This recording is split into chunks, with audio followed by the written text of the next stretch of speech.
Test. Okay. So it looks like we're ready. So we're going to start the intro to Zechariah tonight. And just to say again, thanks to Steve for doing Haggai. And a lot, obviously, Zechariah and Haggai overlap a lot. So a lot of what Steve already said will apply to Zechariah as well. So tonight, we're going to go through a lot of the background for Zechariah. If this bores you horribly, that's okay.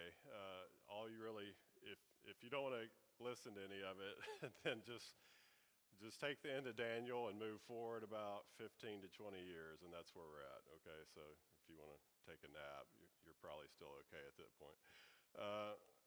So his name is. Hopefully, you guys can read this. It's a little smaller than I hoped it would be. It's Zechariah. The Zachar is the Hebrew verb for remember. So his name means remembered by Yah or Yahweh, or Yahweh remembers. You could say it that way too. But that's what the name means. So in the very first verse, you're going to see that he's the son of Berechiah. And it says he's the son of Iddo as well, but most likely Iddo is his grandfather, not his father. He wouldn't have two fathers. And Iddo is mentioned in Ezra several times as well.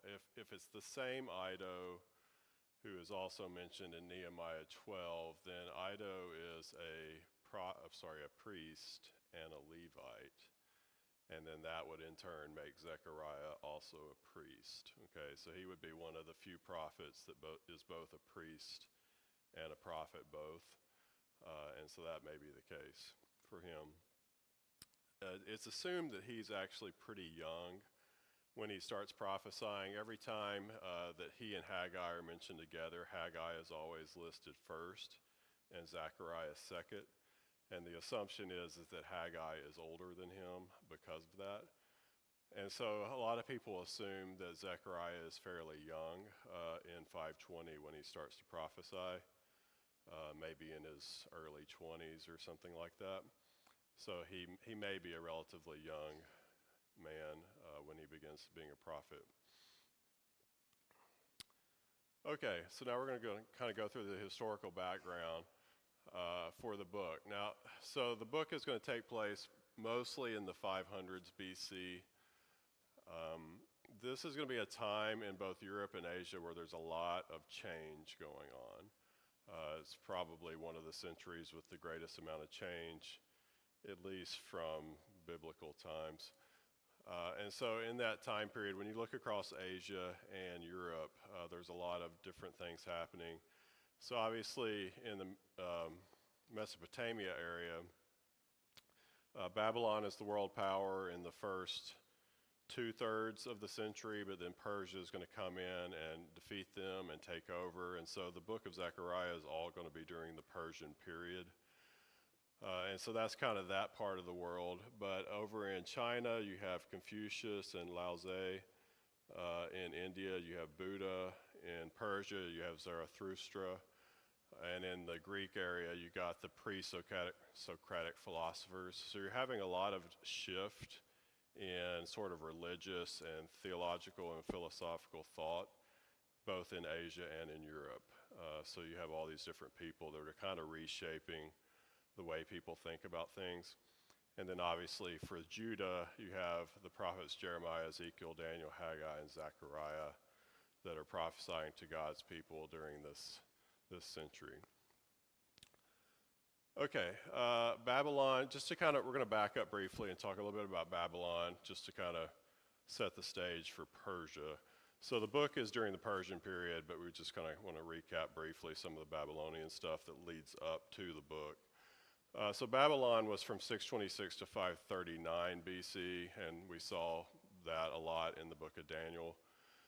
They dramatically altered the nation of Judah. So remember, Babylon's the country that took Judah into exile. So they deported the leading Judeans and exiled thousands of people from Judah into Babylon. They executed the Judean leaders. They severely hampered the agriculture for the Judeans that stayed in Judah instead of going into captivity. They destroyed the walls, much of the city of Jerusalem, and they burned the temple. And so basically during this century, from 586 until the Jews return, there's really not much happening in Jerusalem. There's only relatively few people left in the city and in the surrounding area. So the population of Jerusalem and the surrounding area fell by 90% after the deportation. And Judea as a whole decreased by 70%.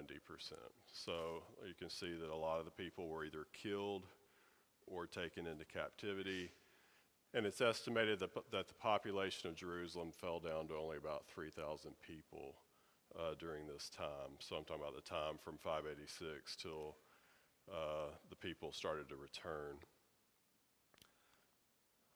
So the first main king to know about for Persia is Cyrus II. Cyrus II lived from 590 to 530 BC, but he was king from 559 to 530 BC. So he's the one who defeats the Babylonians and makes the Medo-Persian Empire the premier empire in that part of the world at that time. So he defeats Babylon, and he establishes the largest empire up to that point in history. The empire spanned basically from India to Egypt. So that whole swath of land in between was the empire that he ruled over.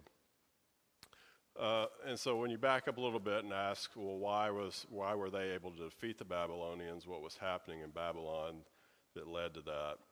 So Babylon was really strong under Nebuchadnezzar, which we saw in the book of Daniel. But after Nebuchadnezzar died, each successive king was sort of weaker than the one before, until you get down to the last king, who is Nabonidus, and his son Belshazzar, which we saw both of them in the book of Daniel. And the two of them together ruled from 556 to 539. And so there's a lot of reasons why the empire fell, but one of the reasons is because the main god of the city of Babylon and of the country is a god named Marduk. But Nabonidus really wanted to move it away from worshiping Marduk to worshiping the moon god called Sin, and the people didn't like that. And since the people didn't like that, they revolted against Nabonidus and his son Belshazzar. And so you had a pretty big faction where the country kind of split. Some people went with the aristocracy and were siding with Nabonidus and Belshazzar, whereas a lot of people were not. And so the country kind of split over who they were siding with. And what ends up happening is the priests of Marduk lead a revolt.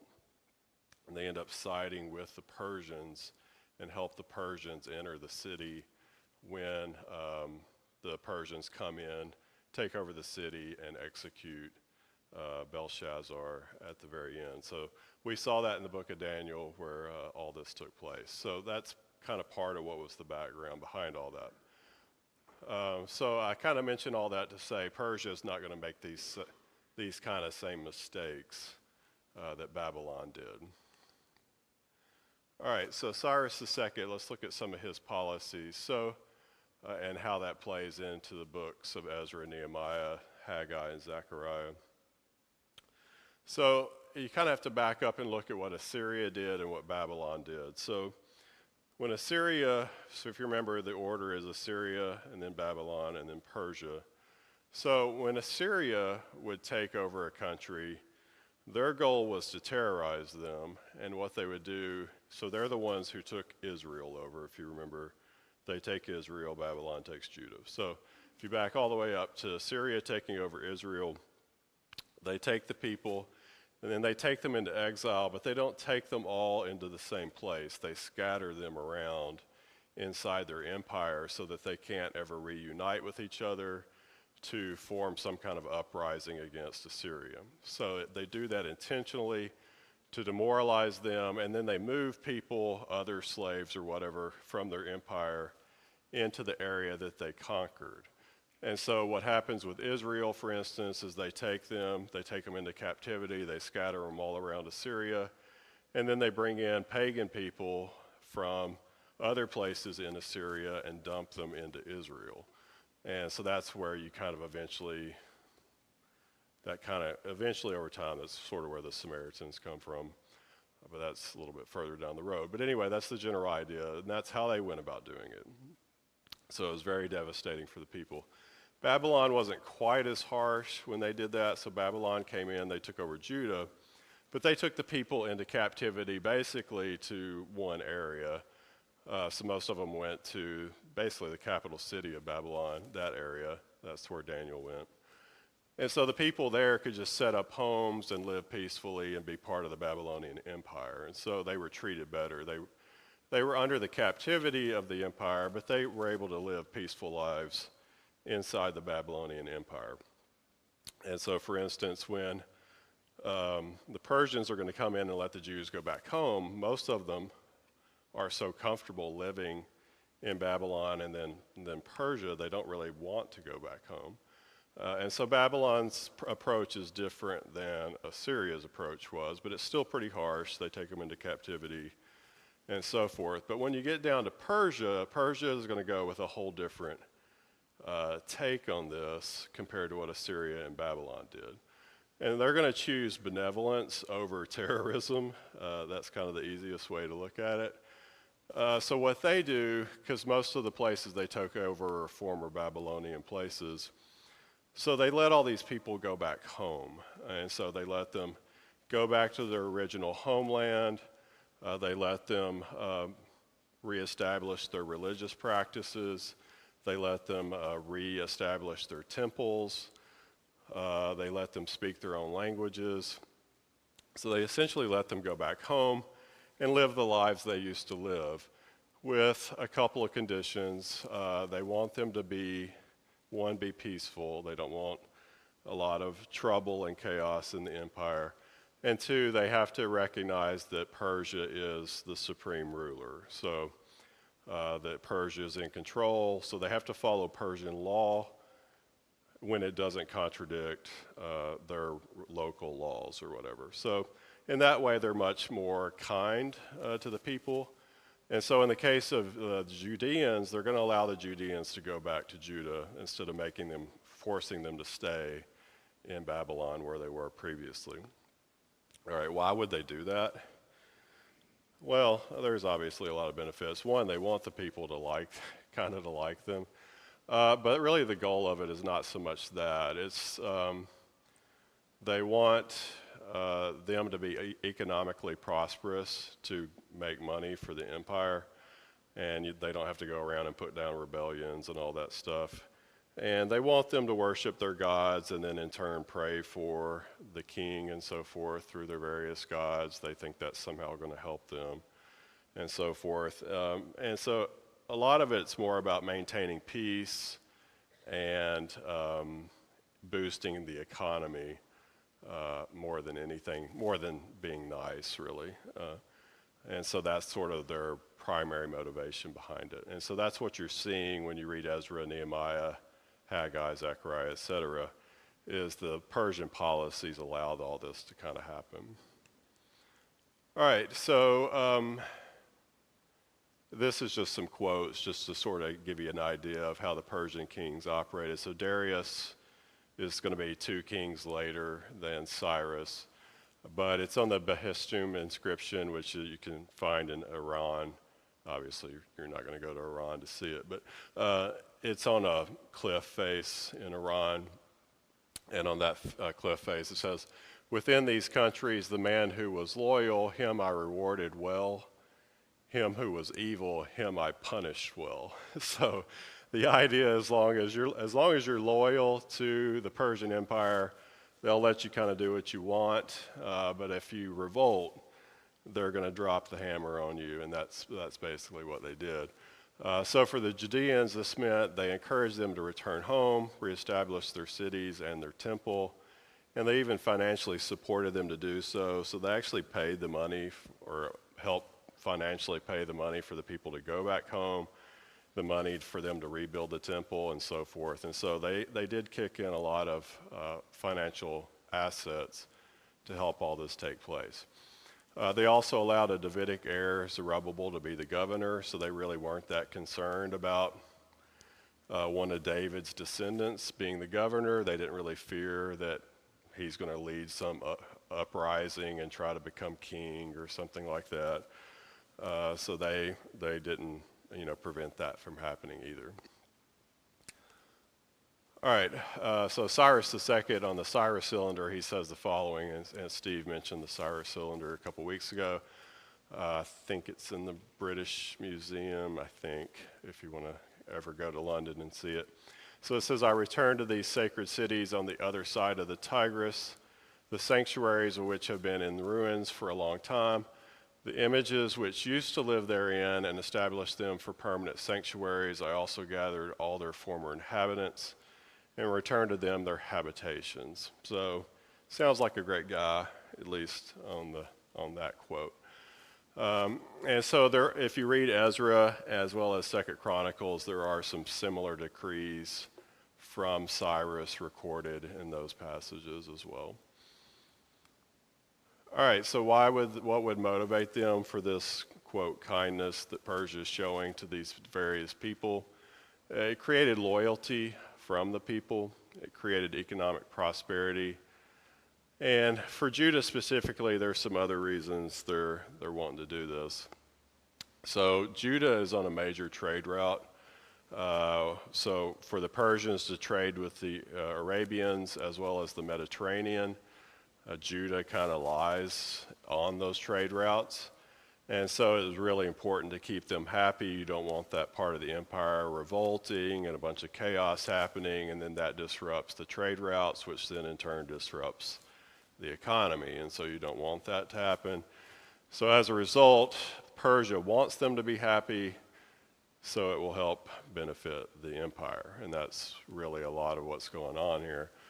So this may have played a role also in why there was such a small population in Jerusalem, because the Persians were more interested in the Judeans having an agricultural society which they could use for trade and export than having a bunch of people living in Jerusalem and not really generating any income for them.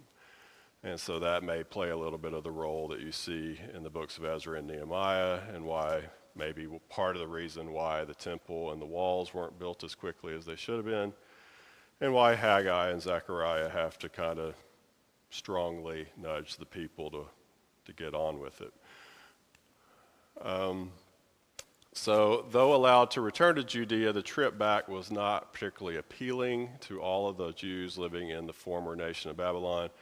So like I mentioned earlier, a lot of them had a good life in Babylon. If you remember, Jeremiah told the people before they went into captivity, you're going to be there 70 years. You may as well make a good run of it, build houses, make a life for yourself there, because you're not coming back anytime soon. And so that's what they did, and a lot of them had a good life there. And so once the 70 years were up, they didn't really have any desire to go back. And so as you kind of look at Jewish history, all of Israel got taken into Assyria, and those Jews got scattered around, and who knows where they are now, where their DNA would be. It would probably land all over Europe and Asia and the ancient Mesopotamia. As for the Jews, the Judean Jews that went to Babylon, a lot of them stayed there, and so that would be modern day Iraq. And so you may have a lot of Jewish ancestry even in that territory still today. And then Persia was modern day Iran, and so those areas kind of represent this Persian and Babylonian territories. So a lot of the Jews did not return just because they had a good life in Babylon, and the prospects of going back didn't look all that appealing. So the trip back would have been long, dangerous, and expensive, even though the Persians would help finance some of it. It says also they knew the conditions they would find in Judea would be difficult. They knew the city was destroyed. They knew the walls were destroyed. They knew the temple was destroyed. I mean, could you imagine Lexington being leveled by an earthquake 70 years ago, and people say, hey, you want to move back there? For what? I mean, there's no houses there to buy. There's no food. There's no resources. Why would you want to go back there? And so that's kind of the situation that some of them are asking themselves. So they knew they'd have to rebuild the city and the temple, as well as building new homes, etc. Therefore, for many, it was more appealing just to stay in Babylon than it was to go back home. Even though they would have spiritual reasons to want to go back home, the comfort of where they were outweighed any spiritual benefits they thought they might get. Having said that, 42,360 did end up returning, according to Ezra 2:64. And there's some debate about that number. Is that the initial first wave, or does that represent all of the ones that went back? But nonetheless, a large number of them did go back, but it didn't represent the entirety of the Jewish people that were in Babylon. All right, so some suggest that the first returnees arrived in Jerusalem in 533. So you can look at different commentaries and find different numbers. So if you remember from the end of Daniel, that last vision in Daniel was in 538 BC. So a lot of people think that they started coming home in 538, and that number may make more sense. Another source I was looking at suggested 533. Just realize it's somewhere in the 530s, okay? But based off the 533 number, I'm showing you these other numbers. If you'd rather go with the 538 number, then just back some of these numbers up 5 years and you'll get the same idea. So anyway, so the year they went back, they erected an altar and started sacrifices, which you can see in Ezra 3. But the building project quickly comes to an end the following year. And then in the next year, the people get very discouraged. The work completely stops. And at this point, remember, Persia is a new empire. They had just taken over Babylon a few years prior. So they didn't really have a centralized government set up yet where they can really come in and stop bullying, for instance. So what's happening is the local people around there do not want the Jewish people to rebuild the temple. And so they're making it difficult for them and threatening them and so forth. And that's part of the reason they stop building. Now, later on down the road when this happens, the king does step in and say, nope, these people that are causing the problems need to quit and you're going to rebuild the temple. But early on, when Cyrus is king and they've just taken over the Babylonian Empire, they don't have this kind of control just yet. And so the people get discouraged, things stop, and everything's paused for well over 10 years, okay?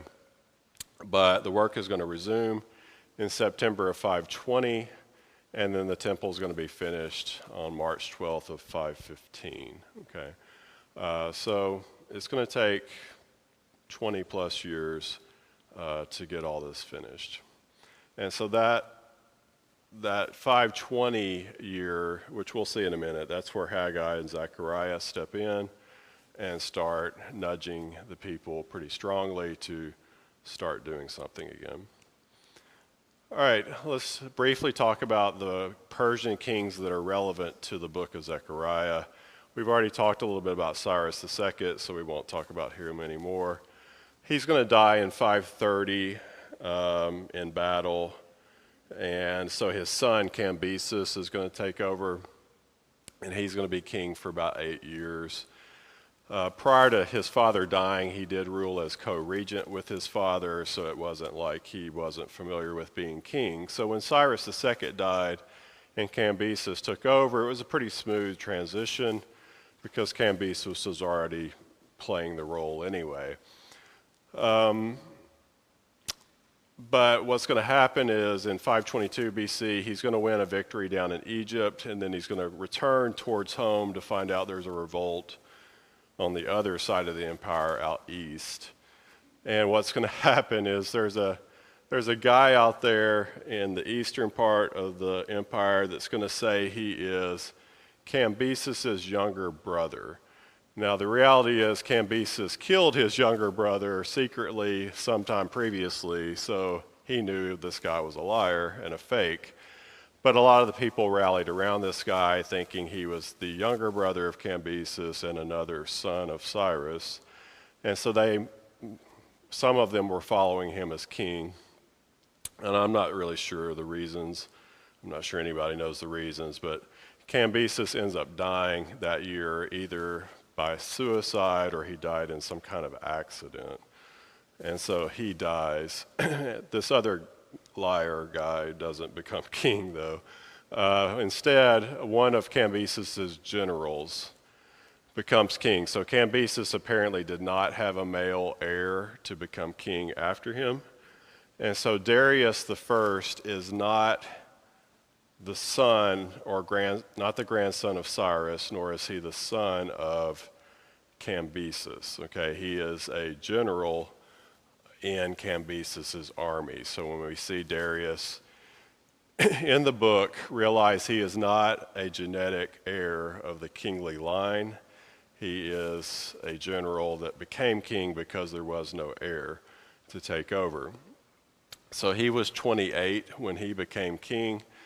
And to kind of make it seem more legitimate and to reestablish the line, he ends up marrying two of Cyrus's daughters and one of Cyrus's granddaughters to produce progeny to kind of restart the line back up. But he ends up becoming God's agent to bring final punishment against the city of Babylon. So God had predicted that Babylon would be destroyed or fall as a result of their sins. Cyrus went in there and took it peacefully. He didn't destroy the city. There really wasn't a battle.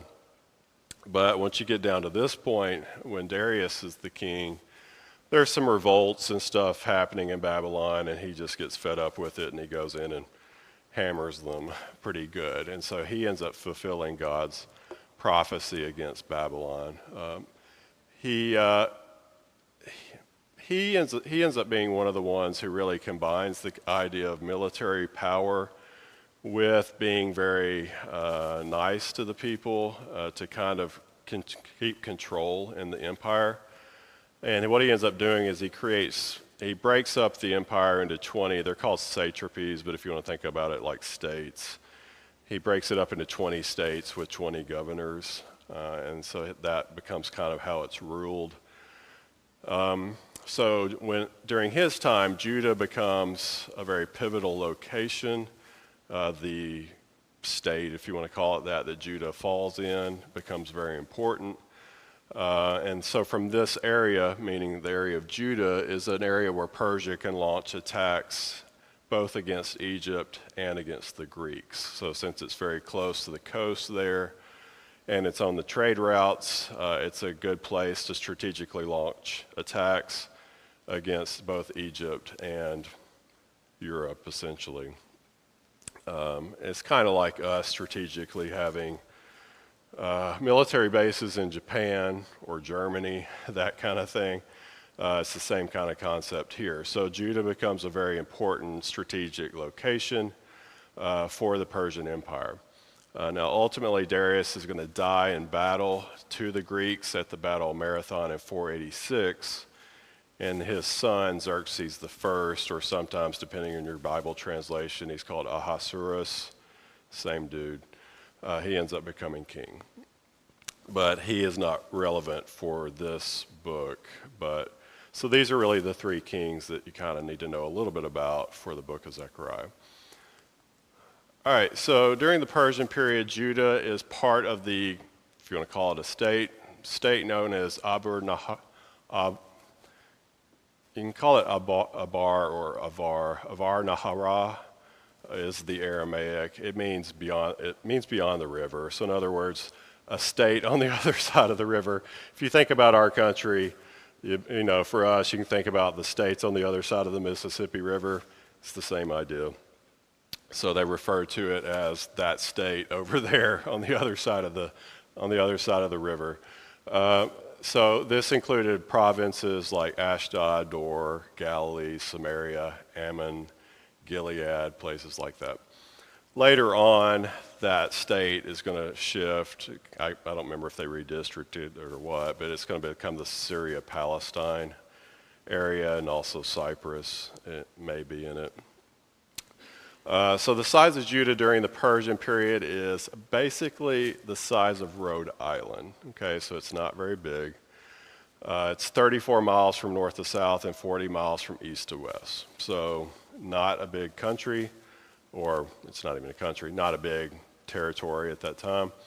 The city of Jerusalem is only 4 to 5 acres in size at that time, and the population of all of Judah was maybe as much as 150,000. I think that's what the text suggests. Some people have some dispute with that, but if you want to go with the text, which I would recommend, it's about 150,000. So it's not a big area, but the location of it makes it important, and that's why it's important to the Persians. Judah's economy is mostly agriculture, and therefore it's going to be dependent on the weather. And so, you may see some prophecies and so forth about famines and that kind of thing and how it affects all that. The affluent people lived in paneled houses, which Haggai mentions, and I know Steve talked about that. But that was the affluent people. Most of the people were living in poverty. Okay, so you got the affluent people that live in Jerusalem, but the rest of the people who've been in Judea, not so affluent unless you're a big landowner and have a lot of servants and you have a very good good agricultural product for that particular year. But most people are not in that situation, so a lot of them are in poverty. Most of the people were living in despair with their, quote, money in a purse full of holes, which Haggai mentions, means they don't have any money. They suffered drought and hopelessness. So by the time Haggai and Zechariah roll around, it's not really a very cheerful mood in Judea. I'm sure some of them are starting to think maybe we made a huge mistake leaving Babylon to come back here. So God sends Haggai initially to prophesy to the people, and so he prophesies between August 29th, 520, and December 18th, 520. So he's got a real short window that he works. So why had the building of the temple and the city wall stalled for nearly 20 years? Well, the people were focused basically on survival. Most of them were really poor. They were just trying to get through day by day without dying. And trying to make some kind of living or eke out some food and that kind of thing. They were focused on rebuilding the city and their homes, the ones who had more means. Apathy became a problem, which Ezra mentions, as well as Zechariah. And they met opposition from the local people around them, which caused them a lot of issues and stress. So originally Cyrus decreed they could rebuild the temple, and so that would have been around 538 BC. But Haggai and Zechariah encouraged the people to begin rebuilding the temple. However, the governor of the province at that time, his name's Tattenai, you can see him in Ezra, he tries to discourage them, and so he ends up sending letters to the current king, which is Darius. So you've got this issue where Cyrus gave this edict, but nobody remembers this edict because now Darius is king. This is 2 kings later. And so Tattenai doesn't know about this edict. You're not really confident even that Darius is going to find the paperwork for the edict. But eventually Darius does find the scroll that showed that Cyrus did say that the Judeans were supposed to go back and build the temple. So Darius ends up sending notification to Tattenai that not only are they allowed to build the temple, but you get to help them do it, which I'm sure was a big smear in his face that he didn't really like, but he was told to help pay for it and so forth. And so this is part of God's providence and God protecting and helping his people and seeing that his temple gets rebuilt in the process. And remember, all this is really to lead up to Christ's return. That's the point of all this, really. All right, the temple was completed on March 12th, 515 BC, so roughly 5 years after Haggai and Zechariah come on the scene and tell them to start rebuilding. Brief word about the 2 major governors in Judah specifically, not for the whole province, but for Judah. These are both Jewish people. So Sheshbazzar, his name, well, both of their names are Akkadian names, so they're not Hebrew names. So Sheshbazzar, his name means may Shashu, which is the sun god. May Shashu protect the father. He's commissioned by Cyrus to oversee taking the vessels back. So if you remember, Babylon took all the vessels out of the temple and took them to Babylon. Cyrus is like, you can take all that stuff back and put it in your rebuilt temple. So his job was to take all that back, and then when he got there, he was to become governor. He's called the Prince of Judah. He may have been born around 592 BC, so you can tell he's probably 60-ish when they were 55, 60, when he returns to Jerusalem. And so he initially laid the foundation for the temple. Zerubbabel is the next governor. His name means shoot of Babylon. He's going to be born around 558 BC. His father is Shealtiel. He is in the first wave of Judeans that returned to help build the altar. And he helped build the altar. He helped lay the foundation for the temple along with Sheshbazzar, and he becomes governor in 520. So the year that Haggai and Zechariah come on the scene, Zerubbabel becomes governor that year. And he's referred to as the signet ring in Haggai. Okay, so Haggai and Zechariah, a few words about them. These two prophets worked together. They shared the same convictions and saw themselves at the dawn of a new age. They encouraged the people to leave their concerns for themselves behind and focus on rebuilding the temple. So an interesting thing about these two prophets compared to all the other prophets we've seen so far, all the other prophets that we've talked about keep telling the people, you're terrible, you're terrible, you're terrible. Repent of your sins, turn back to God, or you're going into captivity. Well, now captivity is over and they're back home, and so Haggai and Zechariah are more focused on, hey, why don't you do what you're supposed to do? Rebuild the temple. We got a positive future ahead of us. What are you doing? Not rebuilding the temple. And so that's more their focus is more of let's rebuild the temple and look forward, instead of what we've seen previously is you got to repent or you're going into captivity. So it's a really very different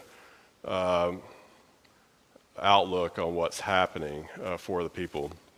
So Haggai is more concerned with the people's misplaced priorities, where they choose to focus on themselves instead of over the spiritual issues. In other words, they're focused on building their homes and that stuff instead of building the temple.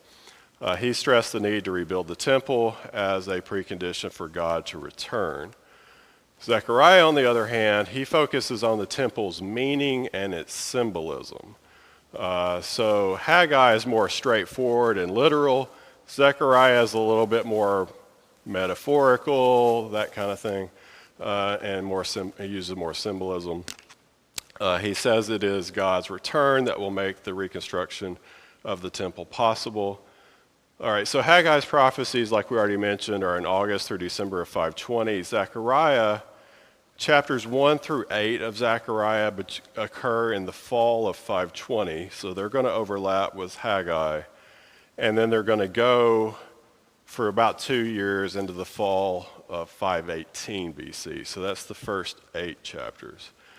The final 6 chapters of Zechariah are not internally dated in the text, so it's hard to know exactly when these occur, but some people suggest they may have occurred as late as 470 BC. So he may have been, like I mentioned earlier, he's probably a young man when he starts working as a prophet, and he may have worked as a prophet for, if you believe that 470 number, for 50 years, okay? So he may have functioned as a prophet for quite some time. All right, so the style of the book, well, I'm not going to say a whole lot about this. It's going to become pretty obvious pretty fast. When we get into it, it's what you might call an early apocalyptic style. In other words, there's going to be a bunch of visions and stuff, and it's going to be kind of similar to what Daniel was, the latter half of Daniel. And so it's going to have a different style than a lot of the other prophets did. One unique thing he does is he emphasizes the former prophets. He's going to quote over 20 times prophets like Isaiah, Jeremiah, Ezekiel, Hosea, Amos, and Micah. Quotations in the New Testament, the book is quoted 71 times in the New Testament, 31 times in just Revelation, 27 times in the Gospels. And probably the three most famous quotes in the Gospels, they're all in Matthew. One is a reference to the triumphal entry of Christ into Jerusalem. One is a reference to Judas returning the blood money, and then the other refers to the disciples scattering when Jesus gets arrested. And so those all are quotes out of Zechariah. And this is just a super, super brief outline. So you start with an introduction. There's a call to remember and repent. And then there's a long section of 8 visions and oracles. And then you move into some other things after that. And I think this is the last slide. I know the bell's about to ring. So that's the introduction. We'll get into the text next week. But does anybody have any comments, questions, thoughts? Okay, let me just mention one thing. I botched something last week, and it didn't really occur to me till I got home, so I need to correct myself. Bart asked me about the abomination of desolation, and though I heard you say that, my mind thought you said something else, and I don't know why I did that, and I totally said something wrong. So the abomination of desolation is not another term for the Antichrist. It's usually thought of as referring to when a foreign military comes into the city and then desecrates the altar of the temple. So Antiochus IV did that, as well as the Roman Empire in the 1st century when they destroyed Jerusalem in AD 70. So that's usually what is thought of with that. So I apologize if I confused anybody. I don't know what I was thinking at the time, so not bad. Any comments or questions? Okay, if not, I'll see you next week.